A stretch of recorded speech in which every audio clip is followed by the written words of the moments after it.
He may have dubbed himself an idiot with the Boston Red Sox, but Johnny Damon is far from it. 18 stellar years in the majors, including 4 right here at Fenway Park.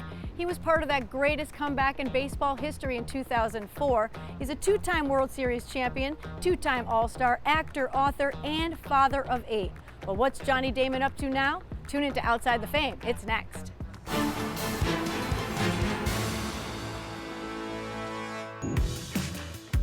This is hit high in the air to left center field. This will send Damon back to the track at the wall. He jumps and he makes the catch. Johnny Damon in left center field. With all that has happened to the Red Sox in the last 20 years, some people may have forgotten when Johnny Damon first came to the team in 2002.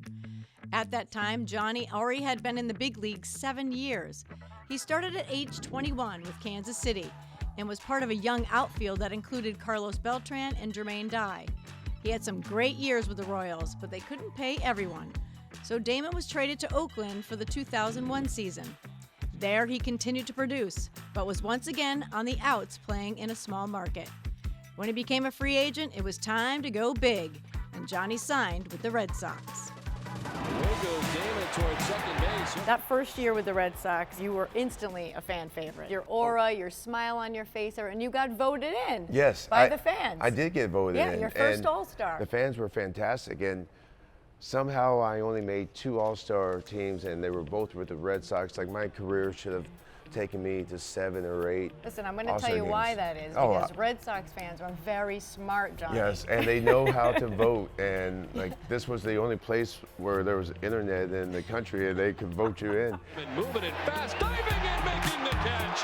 Johnny Damon with the catch. Well, we'll talk about the 2003 team with the Red Sox because I did read your lovely book. Yeah. And you talked about how the 2003 team with the Red Sox was probably one of the best that you ever played on. I mean, we'll get to the magical 2004 season, but you said talent-wise and everything else, you felt that the 2003 team was loaded. Yes, our offense was really great, and I mean, Todd Walker was such a great hitter, and I really feel like we should have won the World Series in 2003. I mean, if I did not get that concussion, I was going to say, that was an up and down, bittersweet season for you. Because I was rolling. That was pretty tough, and it lingered for a while with you. Oh, it still So it was lingers. October. I'm sure you remember everything about it. When you watched that up close, he really hit you. Was it like the side of the temple? Well, you mentioned that I would remember. I didn't remember anything. Yeah. But I'm sure you've seen the yes, video. Yes, I did. Yeah, I mean, Sports Science did Yeah. a really good show, and every time I see it, I cry. I mean, because it definitely... People said they could hear it in the outfield. Yeah, and it was a routine play, and Damian Jackson came in for defensive purposes over Todd Walker, and I could cover anything. And I went to catch the ball, and I did not remember anything. I got smoked. Leaving the field on a stretcher, yep. in an ambulance, I actually thought I was walking off the field as an Oakland A, waving to the fans, like, thank you for a great year. Wow. I get to the hospital. One of my brother's friends is there, and I see his shirt. It says Boston versus Oakland 2003. I'm like, how do they know this is going to happen?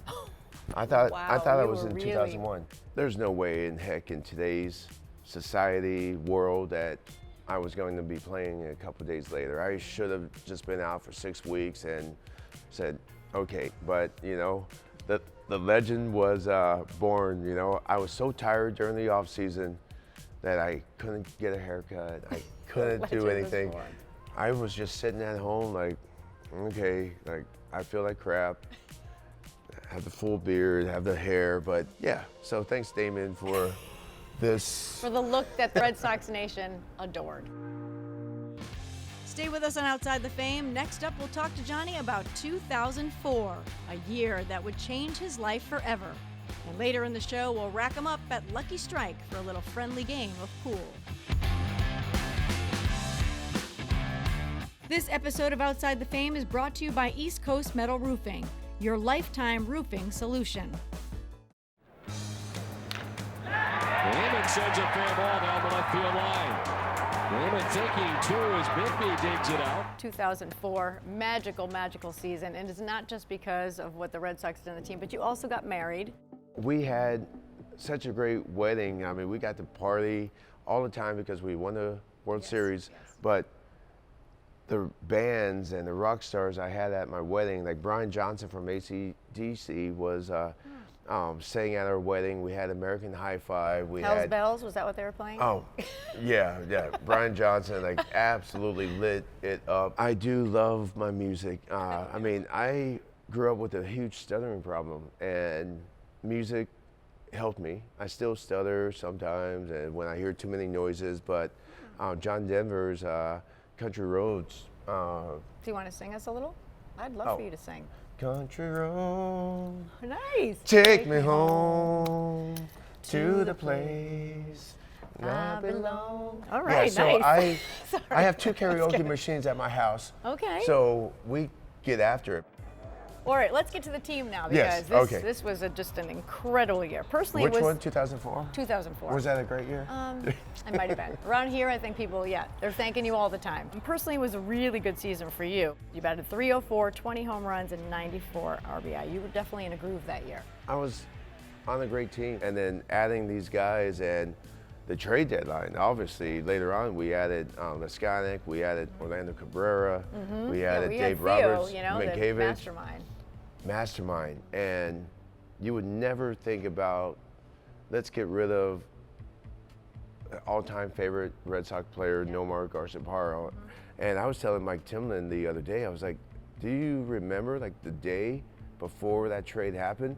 I rented a boat in Minneapolis, Lake Minnetonka, and I had 10 guys on the boat, and we were having a good time. We were cutting it up, not knowing that that was Nomar's last day with us. Just tell us maybe 1 or 2 great shenanigans in that clubhouse, because there was a lot going on there. I mean, between Cowboy Up and the idiots and the...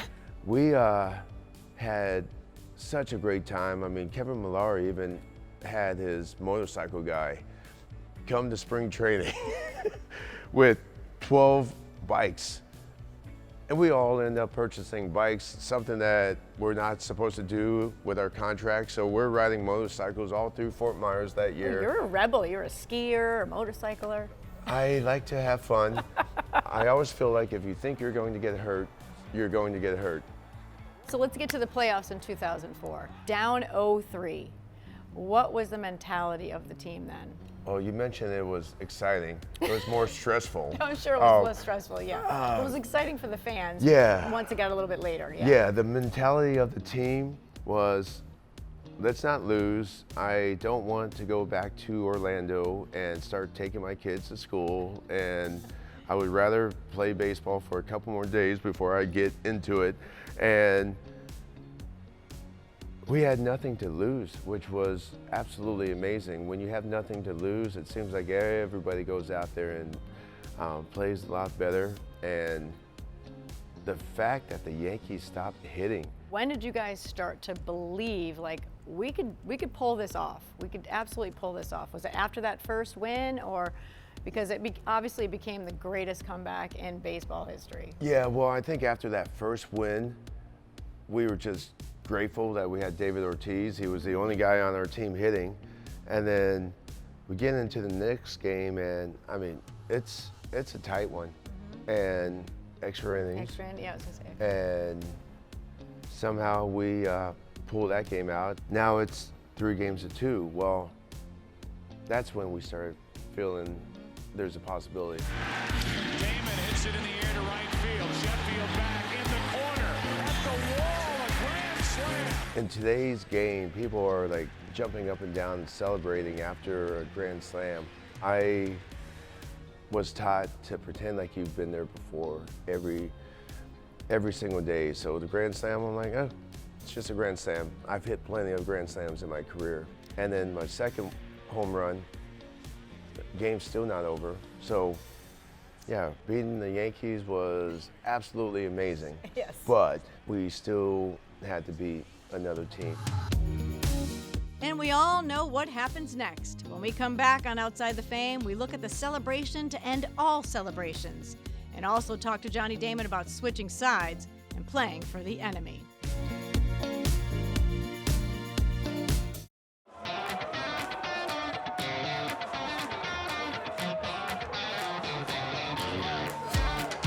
So you guys win in St. Louis. Yes. Just initially, you're not in Boston, you're not with the Red Sox Nation, but just initially those celebrations in the clubhouse, what was that like? You know what? I think we were just tired from the season. I mean, we had great celebrations, but Yeah. after the game, you're kind of like, all right, is some other magic going to happen? Like, I'm like, okay, but. Well, you weren't with the fans either. Well, the clubhouse was unbelievable. Champagne all day, and obviously being in St. Louis, they brought us out some Budweisers, and we definitely crushed those.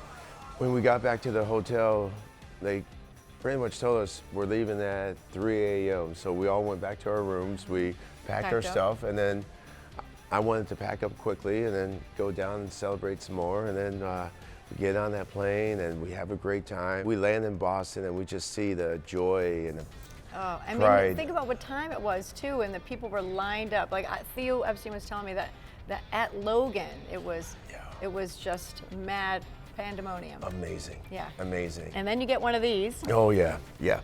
This is Here's special. the thing, I'm very happy that Johnny only brought this ring and not the other one that Oh. he has in his repertoire. Very proud of this. Everybody asked me what World Series means more, and I'm like, well, there's no question. Yeah. This team hadn't won in 86 years, and we reversed the curse.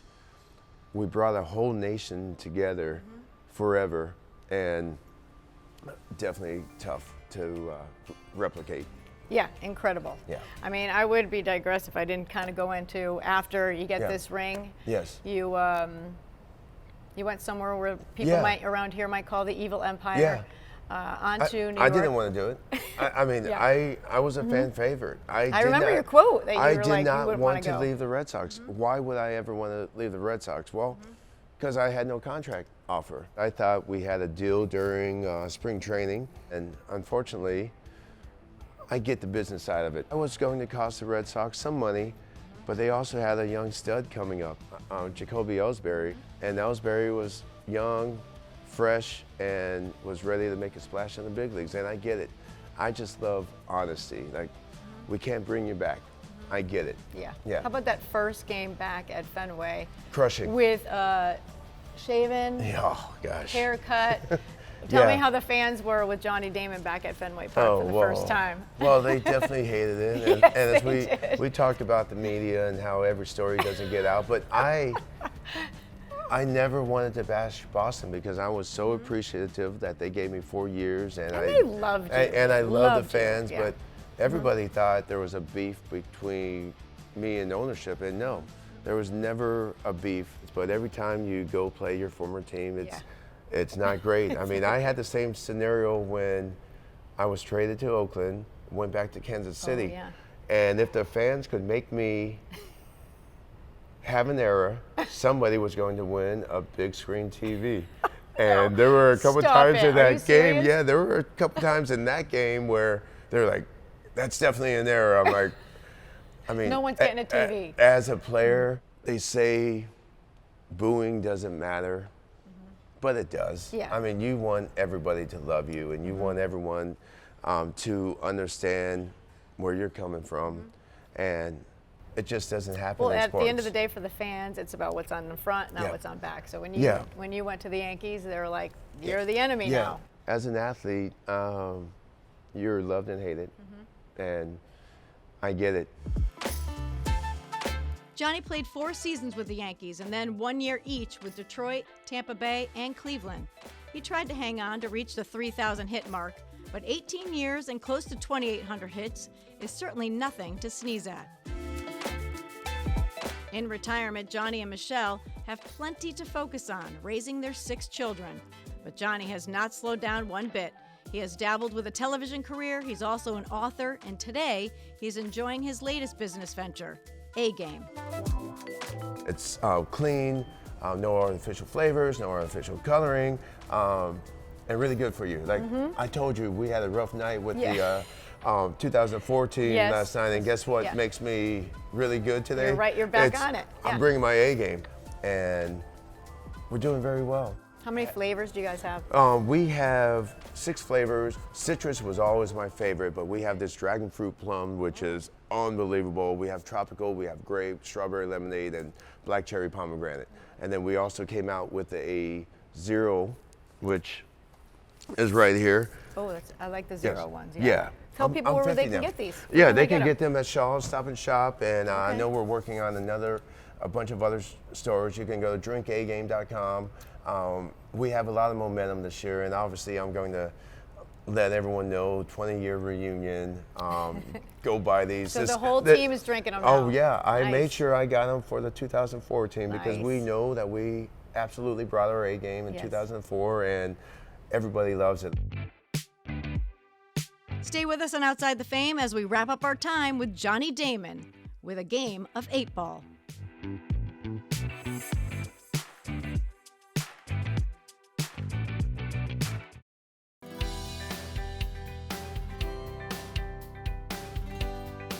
I'm now here with Kyle the Deacon Keegan from East Coast Metal Roofing. He is the sales manager. Kyle, welcome. And Thank you for just having me. Tell us how long you've been with East Coast Metal Roofing. Oh, it's a long time. So we started in 2016. I've known Paul for much longer than that. He's the owner of the company, and I've been with them since the very beginning, basically. So it's been a fun ride. The roofs kind of sell themselves They at this do, point, yeah. right? I guess my job's a little bit easier. And the roof's graded to last over 100 years. So an asphalt roof or traditional roofing, you know, you're going to change that 5, 6, 7 times over the course of 100 years. So it obviously pays for itself in the end. Are there any promotions going on right now that people at home need to know about? We always have promotions. I mean, the roof itself is a promotion because it's adding value to your house. It's saving you on energy, you know, efficiency bills. And right now we have 0% financing, and we offer 10% off on all the radio stations that we have out there for the local sports hub and EI, things like that. So, If somebody wants to look into getting a roof for their house, how do they do that? so we have a great interactive website. It's ECMR, like East Coast Metal Roofing.com. And on there, you can see transformation slides. You can see our drone videos. We do a lot of different things to show you exactly what this roof can do for your home. Johnny, we're here at the pool tables, and I'm hoping you can show me a few tricks of the trade here. I have no idea how to play pool. I know you have one at your Florida house, and you know, you can mess around a little bit. Well, I'm hoping to bring my A game. Hopefully, we're not going to talk about the. I'm bringing my A game as well. I'm going to get hydrated before, because I know I need a lot of hydration for this. This is really exhilarating. Oh gosh. That's actually not bad. Since we're here, why don't we like put some cash on? No, what? mine? No, How about I some don't credit want cards? Yes! And now you set yourself up perfectly for the 3, and you're Okay. going to kick my tail. 3 in the corner pocket. Ooh. Is that how we Seriously? You don't know anything about pool? I Come on. tried to watch a little pool before I came here. All right. While we're here, like, tell me the highlight of the 2004 reunion. I think the highlight was obviously Brianna throwing out the first pitch, and they gave me the critical role of carrying the World I saw Series you, trophy I out saw there. I you. was like, really? Okay, I'll carry it. But I wanted to make sure that Brianna and Trevor carried it off the field, and she's like, And she threw a knuckleball, by the way. Yeah, to Tech, that. who can't catch knuckleballs. No, Remember that playoff I game? do remember that, Doug Mirabelli. Tech's like, and that's an amazing shot. Oh, no, it's not. Are you kidding me with this? Oh! Since you're kind of beating me just a little bit, I brought in a little bit of a ringer from East Coast Metal Roofing. His name is Kyle, and he's known as the Deacon. Pleasure to meet you. Pleasure to meet you. All right, Kyle. Hope you lose. I'm going to make that 6-ball in the corner, or at least attempt to. This is the most pressure shot of my career here in the pool. So. Is it?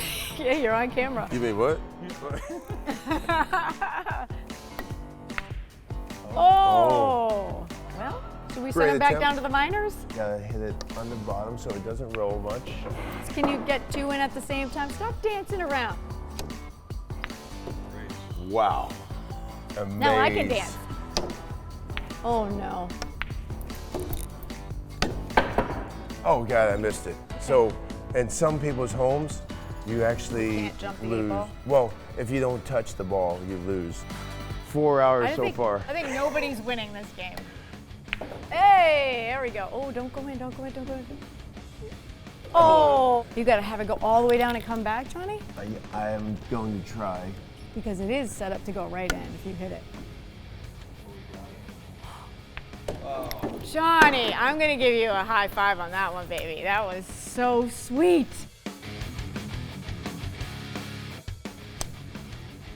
Oh, it was really close. Shoot. Oh, but look at me setting you up. Do I have my angles right? Let's see. I hope not.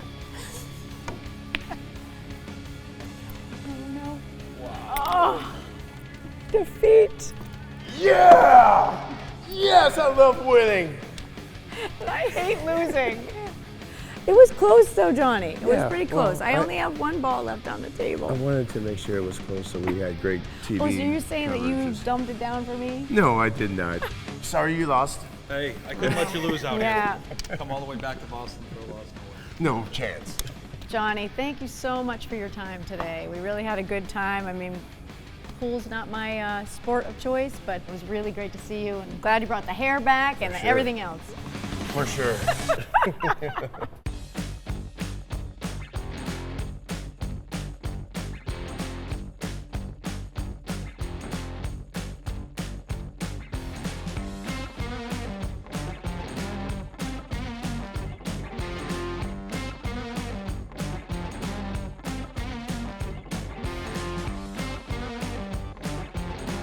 This episode of Outside the Fame is brought to you by East Coast Metal Roofing, your lifetime roofing solution.